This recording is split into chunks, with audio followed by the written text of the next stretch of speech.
bonjour, bienvenidos, benvenuti, welcome to the Music Polyglot channel. This being the Music Polyglot channel, you'll find good quality subtitles down there. Today we are going to have a look at Can't Fight by Lianne La Havas. But if you, my friend, if you are a professional player or a very advanced guitarist, that was all you needed to know. So don't forget to subscribe, click on that like button, and go get 'em, Tiger.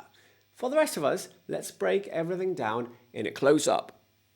Okay, so let's have a look at the intro, which, by the way, is the same part that is played over the verses. I'll play it for you first so you can see what's going on. 1, 2, 3, 4.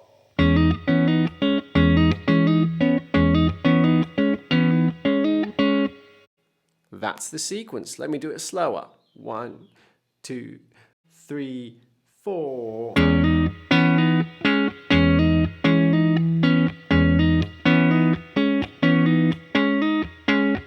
So as you can probably tell, it's slightly tricky and there's a lot going on, especially rhythmically. First of all, let's talk about that chord. This is an E6.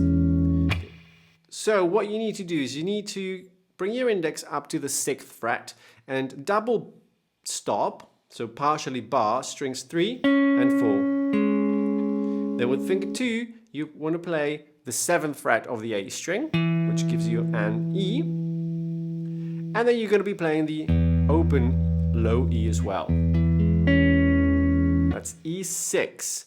And you are also going to be hammering on with finger 3, that's your ring finger, on fret 8 of the G string, kind of turning that E6 into an E major 9. Okay, the first thing we really need to understand is the rhythm. This rhythm has a kind of slight Caribbean feel, and it's a semiquaver based rhythm, or 16th note based rhythm. What that means is that it's based around 16th notes or semiquavers. If you have a beat, say here, your 16th notes are 1 E and a 2 E and a 3 E and a 4 E and a 1 E and a 2 E and a 3 E and a 4 E and a. Cool. The pattern actually starts on the of 4. So on the last semiquaver of the pickup bar. So 1 E and a 2 E and a 3 E and a 4 E and a. All right? We are going to be using 2 fingers, the index on the D string, the 4th string, and your middle finger on the G string, 3rd string. And your thumb is going to be playing the bass note. The first time on the first chord, you're going to be playing the low E. So those 3 at the same time. And that is played on the of 4. 1 E and a 2 E and a 3 E and a 4 E and a 1 E and a 2 E and a 3 E and a 4 E and a 1 E and a 2 E and a 3 E and a 4 E and a. Alright, so repeat that until you can comfortably play that on the of 4. This is really important, otherwise the rhythm is going to feel really hard to play if we don't get this starting note right. Once you get that, we need to hammer on 1. So 1 E and a 2 E and a 3 E and a 4 and a 1 E and a 2 E and a 3 E and a 4 E and a 1 E and a 2 E and a 3 E and a 4 E and a 1, and so on. Repeat that until you have it. And then what you need to do is to play that twice within the bar. So you do the exact same thing on 1 and then on 3 again, like this. 1 E and a 2 E and a 3 E and a 4 E and a 1 E and a 2 E and a 3 E and a 4 E and a 1 E and a 2 E and a 4 E and a 1 E and a 2 E and a. Okay, now we are going to introduce a little variation between the first and the second time. On 1, your thumb will be playing the low E, a 1 E and a 2 E and a 3 E and a 4 E and a 1. But on 3, or rather on the A of 2 leading on to 3, your thumb will drop from the low E to the A string. right? So let me play you a couple of bars of that with the variation on the thumb. 1 E and a 2 E and a 3 E and a 4 E and a 1 E and a 2 E and a 4 E and a 1 E and a 2 E. Okay, practice that until you have it, and then we'll add this. 1 E and a 2 E and a 3 E and a 4 E and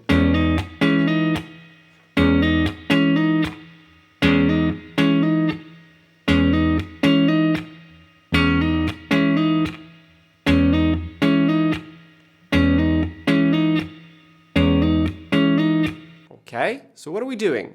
So after the A1, we add anda. And that is your thumb on the A string and your other two fingers doing the same thing they did before. Okay, so A1, anda. A3, anda. A1, anda. A3, anda. A1, anda. A3, anda. A1, anda. A3, anda. Just you need to make absolutely sure that you're playing, you're starting the pattern on the out of 4. Otherwise, we kind of flip it on its head and it doesn't sound as groovy anymore. So if we put everything together that I've just played you so far, you have this at the actual tempo. 1, 2, 3, 4.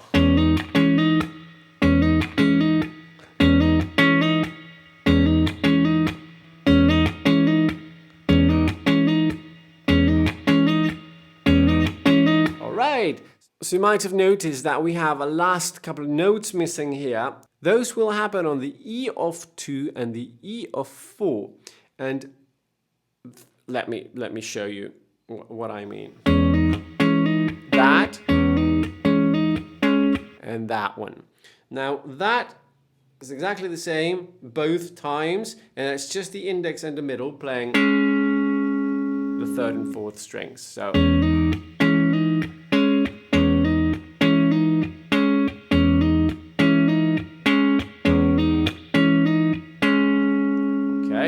get it? So the first time, the thumb is on the low E. The second time, the thumb is on the A. And the third time, no thumb.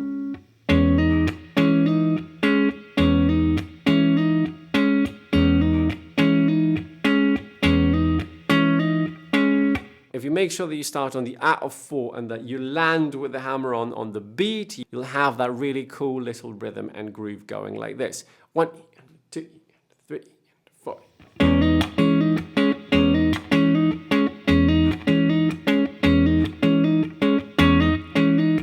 Etc., etc., which already is very, very close to what's on the track, and you should be happy about being able to get just that. It's quite tricky in terms of the rhythm straight away.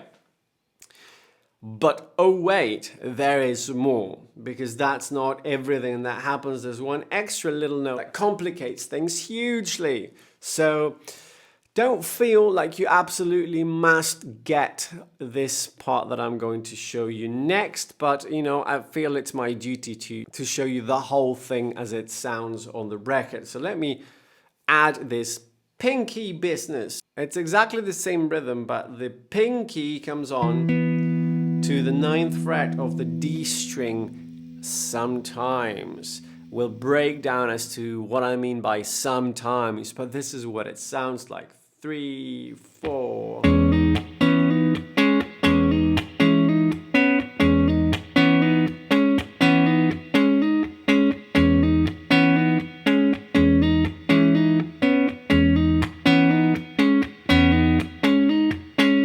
All right, get that? Probably not, because it's really hard.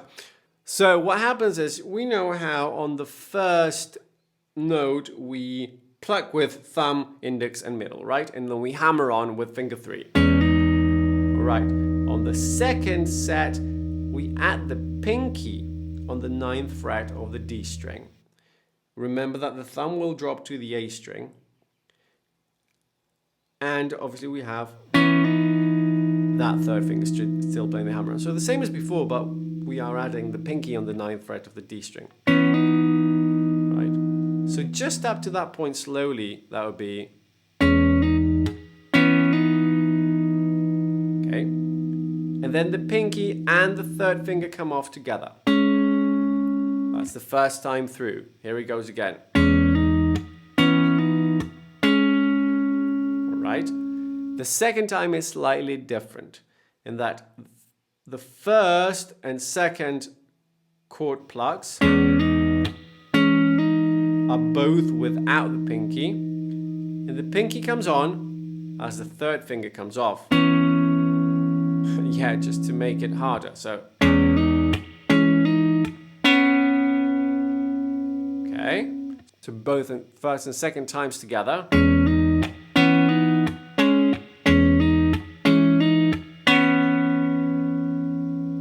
Okay, the third time is the same as the first. Phew. But the fourth is different. First of all, no thumb on the fourth time, and we start off with the pinky on. Hammer on, then both come off, hammer on with the third, and then that one comes off. So, okay, all right. Each of those times is different rhythmically, so if you really want to get that, I would suggest that you isolate each one, make sure that you memorize them one by one, then put them together to get this.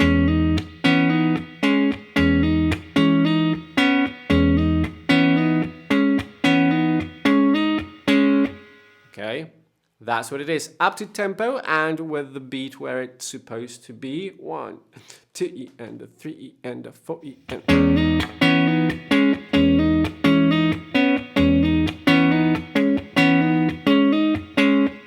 Right, there we have it. Now, that's really hard work, I know, but that is what's played during the intro and all of the verses plus half of the outro. So this really is what you play more than half through the song. If you get this right, you're halfway there. So, good luck. Remember that you can always simplify and just play.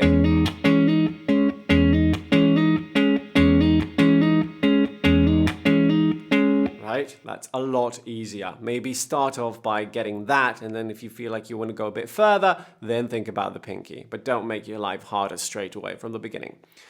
Let's move on and have a look at the choruses. Let me play you the chorus at least once so that you hear what's going on. 1, 2, 3, 4.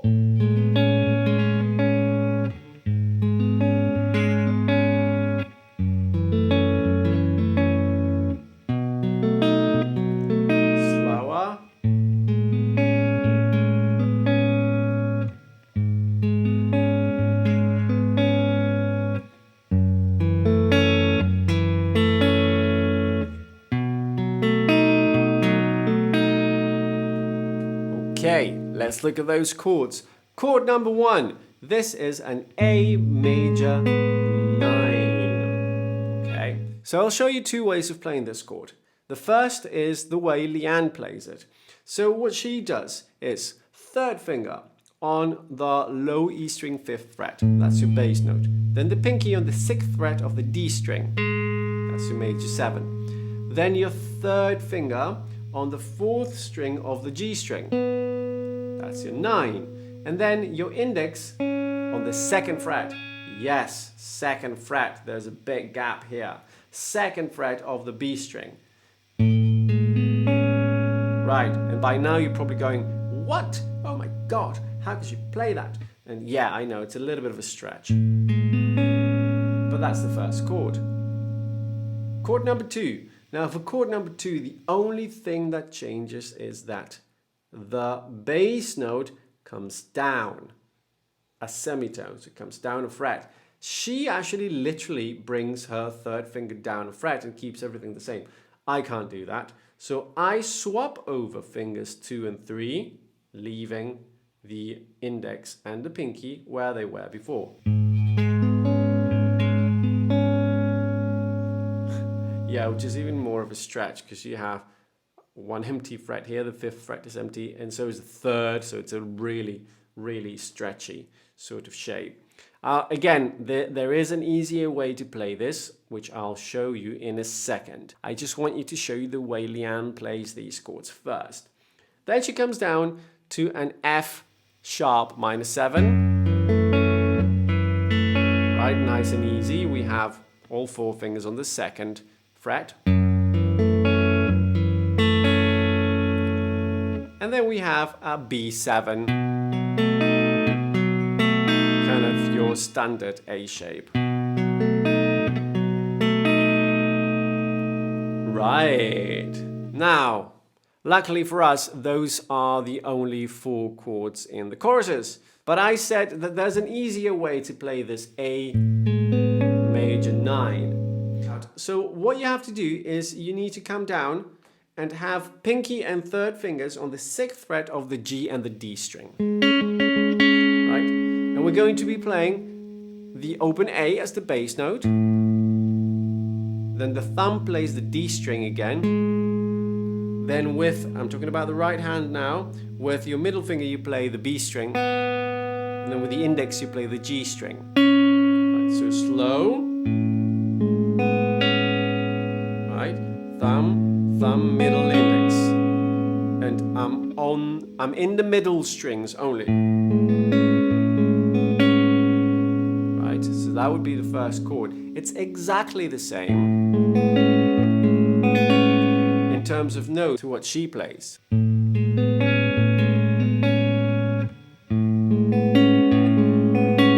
Right? The only difference that you can hear is the difference in color, because here we have open strings. But that's it. It's exactly the same notes. You do have to adapt the picking, as you've seen, a little bit to make that work. The second chord, there's also an easier way to play that. All you need to do is to add the index on the 4th fret of the low E string. And then play the same picking pattern. So thumb on the low 6th, then thumb again, but on the 4th, then middle, and then index on the 3rd string.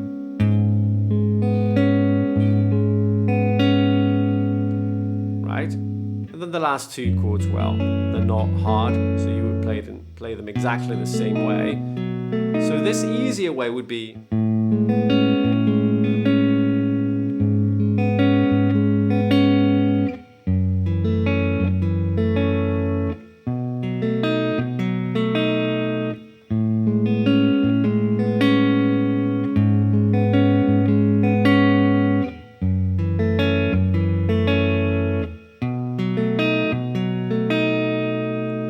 okay, a question that I very often get is, should I practice to death and try and get these shapes? Yeah, you should practice and try and get these shapes just because it's good to know new shapes. But when you are performing a song, and even when you're playing for fun, the rule is that you play whatever sounds best. So there is no need to make your life super complicated. If these shapes are going to make you miserable, don't play those shapes. Play the easier ones because they're going to sound better. And ultimately, that's what you want. You want what you play to sound good. Otherwise, you're not going to enjoy it, and probably no one else will either. So there you go. You have an easier option. In terms of the picking, let's talk about that because we haven't talked about the picking. I'm going to be talking about the right hand now. So first I'm going to show you the kind of the original chords because the picking is more straightforward. We go in order, so thumb, index, middle, ring. Okay, so the first time it goes 1 and a 2. Okay, then the same pattern repeats, but kind of offbeat. So we have 1 and a 2 and a E and 1 and a 2 and a E and.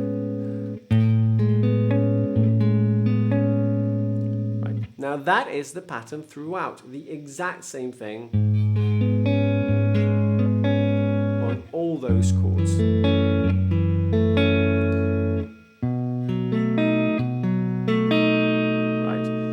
The rhythm on the easier version remains the same, but as I've kind of hinted at previously, the pattern has to change slightly. So it's not as simple as just thumb, index, middle, ring, because you would get those two notes inverted. Now, if you don't mind that, you can by all means just play. You can play that sounds pretty cool. But if you want to keep the exact same order of notes as with the difficult shapes, you would have to go thumb, thumb again on the D string, then middle on the second string, and index on the G. Right? Same principle in the second chord, but your index will obviously play the low sixth, so you play that one first with the thumb, then the D string, then middle and index. And then you go back to the thumb, index, middle, ring pattern for the last two. Okay, cool. And then you're going to have to work really hard at getting that transition back to the 1 and the 2 and the and A1. Right, getting that transition right. It's going to be hard, so make sure that you practice it loads. At the very end, in the coda, we have this E major 7 chord without the bass. So that's you partially barring on the 9th fret, you're barring the top 4 strings. And you're adding the pinky or the 3rd finger if you prefer on the 11th fret of the high E. That's an E major 7. And all you do is you strum gently, very gently on all 4 semiquavers or 16th notes. 1 E and a 2 E and a 3 E and a 4 E and a 1 E and a 2 E. That goes on for a few bars until we reach the end. There you go. This is hard, but there's only 2 sections to that. So I hope you feel encouraged enough to practice those 2 parts and get them right. It's a fun song to play. Really, really well written. So there we have it. A fantastic tune. Really hard to get the rhythm right, I'll admit, but it's a very satisfying tune to play once you have it down. So I hope you enjoyed it. If you did, click on that like button and subscribe to the channel so that YouTube notifies you when new videos come up. If you're after sheet music or tabs for this song, you can find them on my Patreon page, to which I'll leave the link in the description below. Finally, if you'd like a free video call lesson on this tune, you can contact me through my website, to which I'll link in the description below. Thank you for staying till the end, and I'll see you next time. Hasta la próxima, arrivederci, au revoir.